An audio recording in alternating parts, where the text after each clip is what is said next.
Tropical Cyclone Formation Update. Ang low pressure area, LPA-08F, na mataan sa layong 150 km silangan ng Giwan, Eastern Samar, ay mababa ang tsansang maging isang ganap na bagyo sa loob ng 24 na oras.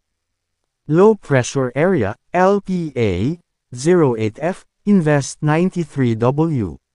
Lokasyon, 150 km. Silangan ng Giwan, Eastern Samar. Coordinates, 11.3 degrees north, 127.1 degrees east. Sa ngayon, mataas ang tsansang maging isang bagyo ang nasabing LPA. Nakakaapekto ito ngayon sa Visayas, Bicol Region, Northern Mindanao, Caraga, and Davao Region, at Quezon Province.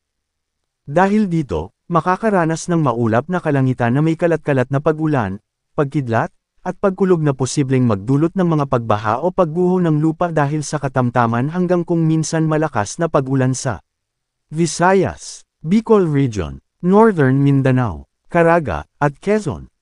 Posibleng ito ay dadaan malapit o malalandfall sa Visayas at o Luzon sa loob ng 24 hanggang 72 oras. Sa ngayon, lumiit ang tiyansa na maging isang ganap na bagyo. Abangan ang susunod na mga updates tungkol dito. Southwest Monsoon o Habagat. Nakakaapekto ito ngayon sa Sorsogon, Zamboanga Peninsula, Lanao del Sur, Maguindanao, at Palawan.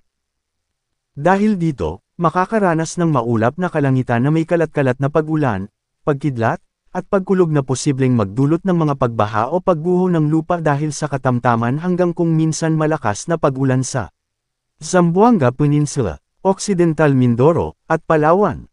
Localized thunderstorms. Makakaranas ng bahagyang maulap hanggang maulap na kalangitan na may pulong-pulong pag-ulan o pagkidlat at pagkulog na posibleng magdulot ng mga pagbaha o pagguho ng lupa dahil sa severe thunderstorms sa nalalabing bahagi ng bansa, kabilang ang Metro Manila. Paalala, posibleng magbago pa ang forecast. Pinapaalalahanan ang lahat na manatiling updated sa lagay ng panahon at sa posibleng tatahakin at magiging lakas ng sama ng panahon sa susunod na mga araw.